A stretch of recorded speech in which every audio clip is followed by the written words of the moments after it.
In at number 10, we have got the Carnotaurus, and this creature really did have to be here on the list for me, and there are several reasons why, and the first reason probably comes down to a lot of sheer nostalgia for this creature from all of the old version of Ark.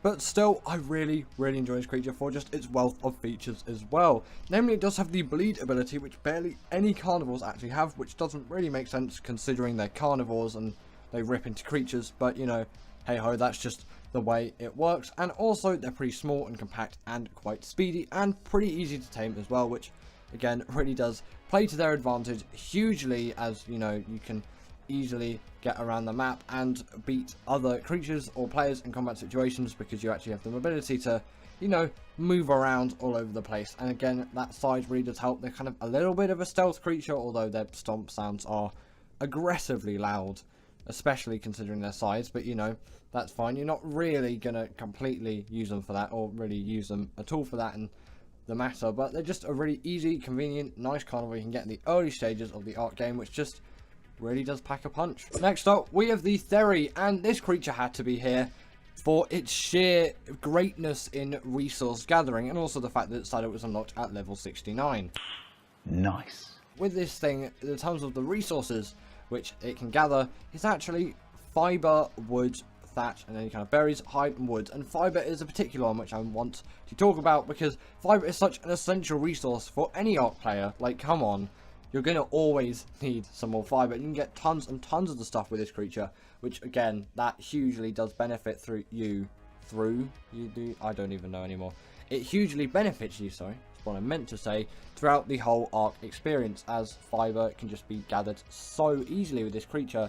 You never really have to worry about it again, until obviously you have to go out and get some fiber. But the main kind of use for these things on the island, which is not really as widely used on other maps, is for the dragon boss fight. But if the map which you're on has the dragon as one of its bosses, because I know some other maps kind of tie in some bosses together, then get some theories for that fight, as the dragon is particularly harsh to non-herbivores, and seeing as a herbivore, you know, it works quite well. Just pay attention to the healing of these creatures, as sometimes it can be pretty horrible to do. Sorry, I've got a bit of hiccups at the moment. Compared to just having normal meat, as you need sweet vegetable cake for them to heal really quickly, and that's just very expensive. And now we have the Carnotaurus, and this creature is hugely powerful, which is obviously why it's on this list, and the Giga kind of would have been on this list until this creature came out, as it does whatever the Giga does, or all that the Giga does, not whatever the Giga does. It sounds like I don't really know what the Giga is, and just does it better. It deals more damage than the Giga because, you know, once that blood rage is full, it will deal more damage than the Giga. It has more health because it doesn't have the rage meter. Its stamina is better, and it can actually move a reasonable pace. I don't know anymore. I'm really struggling for words today, which is lovely. But either way, yeah, their pace is pretty quick, especially for a creature of this size. And obviously, if you want to be stupid, you can crank all your levels into stamina if you want. But I wouldn't really recommend doing that, but I guess these things can really run for ages if you do that. Maybe just get a stamina mutation if you're actually looking into all of that. And yeah, these creatures are just, although not the easiest to tame, as there is a little bit of faff involved with the tame methods, they are pretty easy to tame, and once you've got them, they're really extremely powerful creatures, which essentially are just the Giga, but in every way that the Giga's bad, it's better. And they also deal the bleed ability, which is another huge bonus. In at number 7, we have the Baryonyx, and I don't really know where I would be in Ark without this creature here. Like, when you look at this creature, you really see true, like, usefulness in it, I guess you could say, because, you know, it's Baryonyx, it's a really great caving creature. You can really see this creature for what it is, and it's just such a useful one for all kinds of caving on the island. Again, I wouldn't really know where I would be without this creature. Obviously, it can't fit into the cave which holds the artifacts of the Skylord, so if you're going for that one, don't really Baryonyx to it, but no creature can really fit into that. You need to crouch at some points of the cave anyway, but I guess with cries you could possibly get one in there, but they're not particularly useful in that given scenario, so I wouldn't really recommend that or too much, because, you know, it's not really going to be that useful, and you could risk just getting the Baryonyx falling into one of those holes that lead to nowhere and losing it forever. And it's also really great now in the water caves as well, because of that spin ability, which can stun creatures up to the size of a megalodon.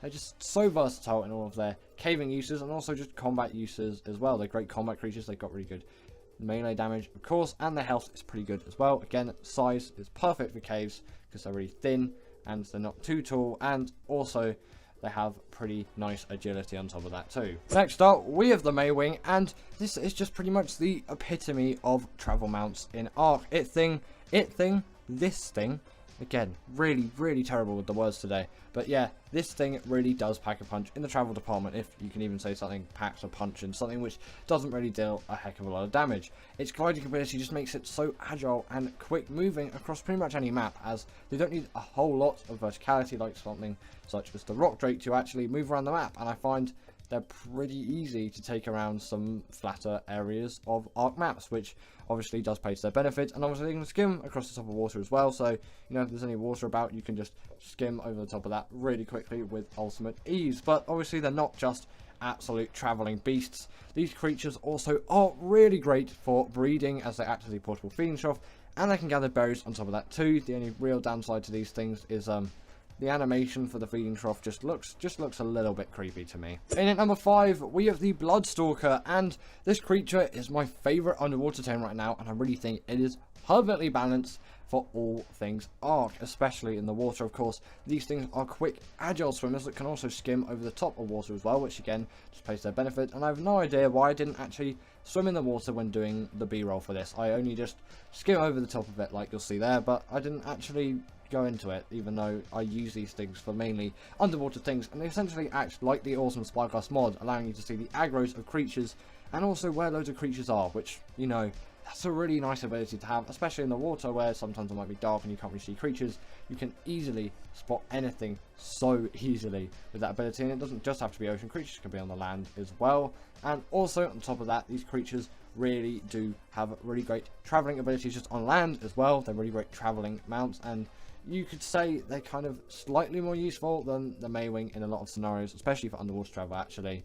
But the skimming on top of the water is pretty much the same thing, but just for general normal travel, you could say, as you don't really need any verticality, but there is still an essence of verticality involved, which kind of backpedals on my point there. But you can make do without. It's just to kind of, you just need things to grab onto really, which is obviously what changes this from just a normal flyer, but I still think it is a really perfect creature for me. Next up, we have the Reaper, and this creature is just so good in like every way. And although yes, maybe the Reaper Queen has a slightly better second attack than the Reaper King, but this is obviously a Reaper Queen in the B-roll, by the way. Actually, it's not Reaper King, if you couldn't tell. They look pretty similar, but I force tamed a Reaper Queen, so it's technically, this is not really what you're getting, because you know, the tail ability is different, but still the general gist of it is exactly the same. It's kind of the same creature really.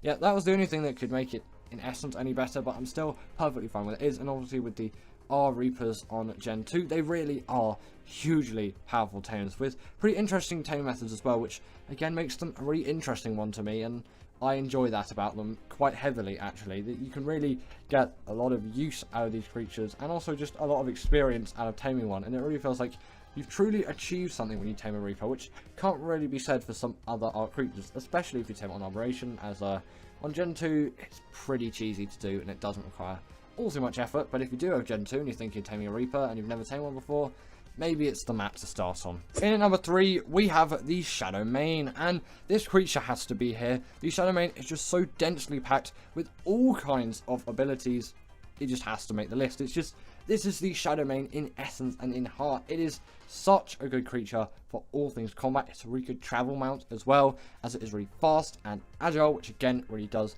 play to it very strongly. And on top of that, it works really well underwater as well. But you know, its name kind of is Lionfish Lion when you look through all the models and you know all of that. It is Lionfish Lion. That is the name of this creature. So you know, you could probably expect this creature to be really great. And it does have the hydration buff, which only it and the Spino share, and it can go invisible. It has the pack buff.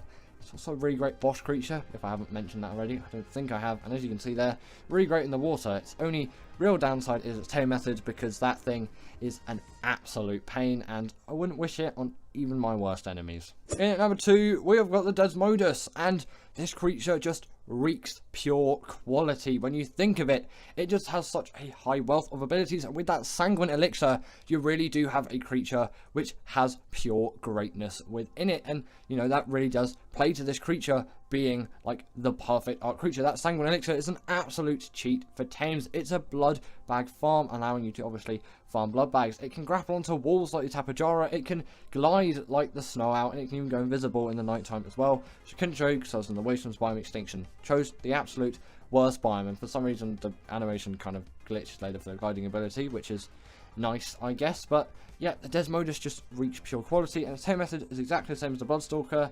And once you have a Desmodus, taming your Bloodstalker is much easier, as those blood bags are really easy to come by, as you know, you can just farm them with this creature, and it also does a pretty hefty amount of damage, and in PvP scenarios you can pick players off mounts, so really is a great tame. And in number 1, we have the Deinonychus, and in my opinion, this had to make the number 1 spot. This creature is just like perfect in every way. Its taming method is great, and this thing is heavily packed with abilities. I guess maybe the only thing it could do better is be better in the water, but you know, the fact that this thing can deal bleed damage to bosses really does make it just such a great creature, and its size is really great as well. It could be a great caving mount, as it can fit into pretty much every cave. Its tame method is really easy, just have to steal its eggs from a nest and then raise those. Nothing crazy, especially compared to the Shadowmane taming method, which is significantly harder, and although, yeah, maybe they could do a little bit of swimming, it's not really their forte, but I wouldn't use them for that in any sense whatsoever. I would use them for bosses, because they can obviously deal bleed damage to bosses and latch onto them and all of that. But they also really great for traveling, as they don't take full damage, and they can absolutely tread across land so quickly, as obviously I can kind of just parkour around the map. And also they do have the pack buff as well, which makes them even better for combat, just going back to bosses. The fact that these creatures have pack buffs really do make them so much better for all things to do with bosses. Again, just really makes them even better creatures, and you'll see that kind of parkour being used here. As you can say, they kind of just jump across the rocks, and you know, it really does make scaling those taller cliffs not so much of a headache, as you just have to go around them. You can just simply scale them in true fashion. So if you have never already, considering this one in Valguero, which is a free DLC map, tame yourself a Deinonychus, you will not regret it. The top 10 most powerful Ark creatures. In at number 10 is the Basilisk, and this creature is definitely very well renowned for its damage dealing abilities. And what would you really expect? This is a massive snake which can deal so much damage to so many creatures, and can really ruin any Ark player's day if used effectively. And the only real downside about this thing is its slightly annoying taming method. Slightly is really an underestimate. Very annoying taming method, where you have to use Rock Drake eggs on Operation, but you can use Magmasaur eggs and Wyvern eggs as well if you want to. Then drop them around it without aggroing it, and then you'll tame yourself one of these things, and that can be an absolute drag, especially if you're using Rock Drakes on Arboration for Rock Drake eggs and you haven't got a Rock Drake yet. That can be a complete drag, but I don't know why you would just get Rock Drake eggs for a Basilisk before even getting a Rock Drake. But in terms of their damage, obviously these things have a very powerful bite, but they also have a torpor dealing ability on top of that too. Next up, we have the Rock Drake, and again with the Arboration theme. And this creature really cannot be missed out in any sense at all in terms of powerful creatures. This thing has an insanely incredible bite, also dealing a wealth of damage compared to its size and transportability ratio. As yes, it is all good having a big, hunking, powerful creature, and actually they are in at the number 1 and number 2 spots, but it is also very important in a creature like this to have the mobility to go around, and its size to damage ratio is absolutely insane, although it definitely is not the most powerful Ark creature. Otherwise this thing would be number 1, but I'm sure you can infer that because this thing is in at number 9. In terms of just its bite though, it deals a lot of damage, but also it does have a great glide ability as well, which no other Ark creature before that really had.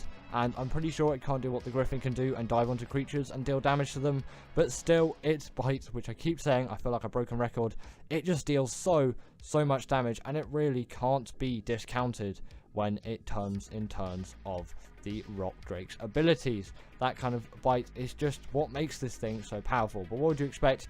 That kind of is the main ability that most carnivores have to deal damage. Now, next up, we have the Rex, and this had to be in the list at some point realistically. This is one of the best boss creatures, partly because it is allowed into boss arenas, but also it is just a very well balanced creature, meaning it has a good health stat and a good damage stat to go along with that too, which some other creatures like the Spino and the Aloe can't really compete with, especially when it comes with health. The Spino does do a little bit more damage, than the Rex, but it doesn't have enough health to keep up with it, which is why, in my opinion, the Rex is a more powerful creature. Although this isn't a video about tanks, otherwise creatures like the Stego would be here, but creatures like the Stego pale in comparison compared to the Rex. This creature is just so buff and beefy, and really what would you expect from a carnivore of this size and with a head and teeth that big? You can tell this thing is going to really pack a punch. But low level ones aren't actually the greatest and can be extremely weedy, especially in the stamina and weight department. So if you are taming a Rex, I would definitely say go over level 100 for your first one, as they really aren't very difficult tames, especially on ASA now, as the babies are really easy to find. But unless a really other random circumstance happens, like a Rex gets trapped, or you just find a baby Rex on ASA, which can simply be tamed by press of a button, always try looking for above level 100 Rexes, as that is going to give you the best results, and it is also meaning that if you do breed those Rexes in future or tame more above level 100s, you're going to have a significantly higher chance of defeating those bosses.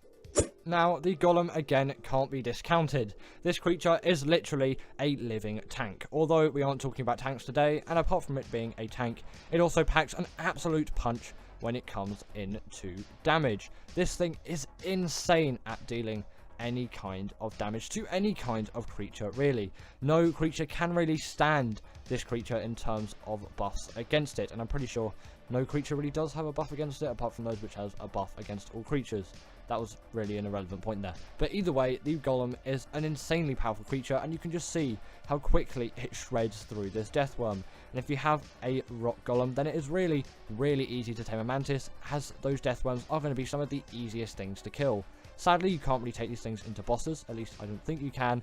But still, in the real world Ark map, just around the map, these things are absolutely insane. And especially if you transfer cryopods onto Scorched Earth, or just make cryopods on Scorched Earth, these things can be a really good Wyvern trench destroyer, as they can just kill all the Wyverns in the trench, and then boom, these Wyverns are going to be really, really easy to tame. Next up, we have the Reaper.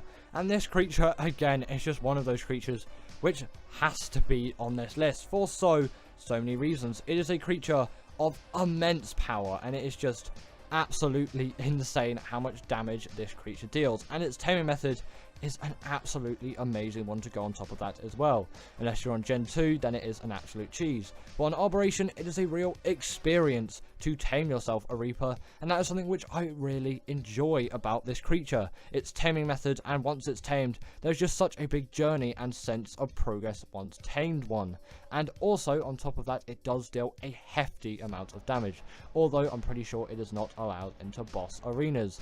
And the Reaper kind of stands with creatures like the Giga in terms of damage, and although they're not as big as a Giga, they definitely pack punch like the Giga does, although not quite as much, but their size is a lot smaller as well, and they are significantly more mobile, which the Giga simply doesn't have.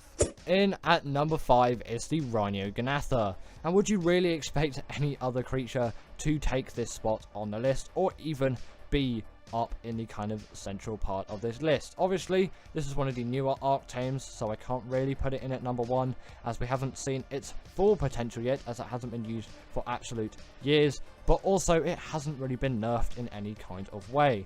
And the fact that this thing can pick up Rexes and absolutely decimate bases is really something to be said. These creatures deal an insane amount of damage to anything. Like I said, they can absolutely destroy bases and ruin everyone's life apart from the person riding it. And also on ASA, you'll find an abundance of these things, whereas on ASE, these things are extremely rare. And on ASA, I have had several encounters with these things, and with their wealth of abilities, you can easily pretty much demobile another player on a creature, or just anything which you're trying to kill or take for yourself, and then simply dispose of it as you wish, which is not really anything any other Ark creature has, at least to this extent. And it kind of does make sense for its insane power, considering its really long taming method, which requires a hell of a lot of resources if you want 100% effectiveness, although that is not required to get the absolutely insanity out of this creature, and a net gun is going to be extremely helpful in taming it. But obviously in ASA at the moment we don't have access to the net gun, so this thing is actually somewhat even more difficult in ASA, especially because there are more of these things lying around, and when taming one or killing one to get the pheromones, you can really get yourself in a pickle if another one comes around.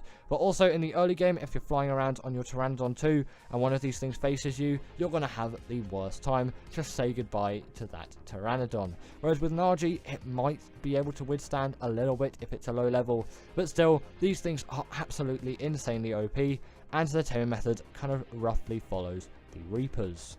Next up, we have the Shadowmane, and the reason why I am saying this creature is more powerful is also because it is a lot more useful in some scenarios out there. This thing has the pack buff, it has the hydration buff, and it can even go invisible too, and the list even goes on further than that, but I can't really remember what other abilities this thing wields. Its main claim to fame obviously being that this thing is allowed in bosses, and like the Deinonychus, it is absolutely insane for that. But in the real world too, this thing can jump to incredible heights, meaning that no Pteranodon is safe in the sky when you have one of these things, and you can just see there how high I actually jumped. It is absolutely insane with the mobility of this creature. Also, it can even charge its damage up over time, and it is really great in the water too. Its only real downside is the fact that its taming method is an absolute slog, and is one of the hardest in the game in my opinion.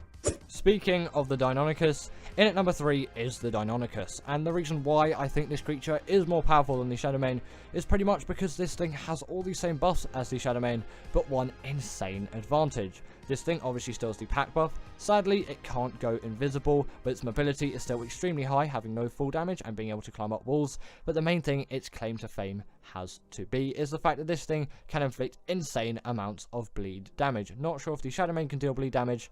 I don't think so, as that creature is allowed into bosses, and this is the only creature which is allowed into bosses which has that bleed damage, and it works on bosses too. And when you have a pack on these things, and then you can just absolutely decimate bosses with these things, it is an absolute cheese for every single boss which you face. And I really can't wait for these things to be in ASA when Valguero comes out, on ASA obviously, but we still have them on ASE to enjoy all of the time. These things are pretty much some of the easiest tames in the game, which is really to their benefit of power as well, especially considering their size. They're pretty much the same size as a raptor, but a raptor cannot face this thing in any sense of damage, health, mobility, any of that. This is essentially just the raptor on absolutely insane steroids, and this creature will not disappoint you in any circumstance. In at number 2 is the Giga, and you can probably tell why these things are now on the list and why this thing is at number 2, and from this you can probably guess what's in number 1 anyway. But in terms of the Giga's abilities, this thing is an absolute hunk when it comes to power. Sadly, when it is tamed, it loses its bleed ability, although it is still a beast of anything damage, and its health is one really to be reckoned with. Killing a wild Giga is significantly harder than killing a tamed one, but still one which is tamed will take an absolutely immense long time to actually kill. Unless you're fighting the Alpha King Titan, then it might have an easier job of killing all of your Gigas. But that's why you assemble an absolute army of those things. And there's only one other creature which you could really use for killing those titans, which is obviously the creature which is in at number 1. And the fact that this creature is in ASA already, although not very useful until Extinction comes out, it is insane that we still have this creature around. Obviously, it was first introduced on the island in 2016, and it was an absolute beast then, and it still is an absolute beast now. Its only real downside is its absolutely abysmal abysmal stamina, also very annoying rage meter, and just general inconvenience. And in at number 1 is the Carcharodontosaurus, which for some reason YouTube chapters always thinks it is a Kronosaurus, and I have no idea what a Kronosaurus is. Maybe it is just a Carcharodontosaurus, but made out of cryopods. Who knows at this point? But the reason why I think this is a more powerful creature than the Giga is mainly because it is a faster creature, it has more mobility, and also when its blood rage is full, it will deal more damage than the Giga, so therefore it is just a more powerful creature. And it doesn't have the rage meter as well, so effectively it has more health too, as the Giga is unusable after that rage meter is full, whereas this thing can go all the way down to 1 HP, and then from there obviously this thing is going to die. Sadly, once tamed, you'll have to dismount it, which is a little bit of an annoying one due to its taming method being very different from the Gigas, basically allowing you to feed it dead creatures and then ride it around and then obviously kill loads of creatures to get it up to 100%. So it's a little bit sad that you get dismounted off of it, but it kind of does make sense. This thing is an absolute beast, and you really should give it a go. But also, just before I do the outro of this video, I know the Titans and the Titanosaur could be very good on this list. The Managama is another one as well, and also just so many other creatures which I've missed on this list, and I know sometimes you have some other opinions on these things, so always leave them down in the comments below. And give it up for our patrons, Ekaterina Puchkova and Karina Thorne, Dominic Macy-Juski, sorry about that name, and everyone else that's on this list. All the people I've mentioned are paid members, and if you feel like that's something you want a shout out at the end of the video, go join the Patreon or become a paid YouTube member.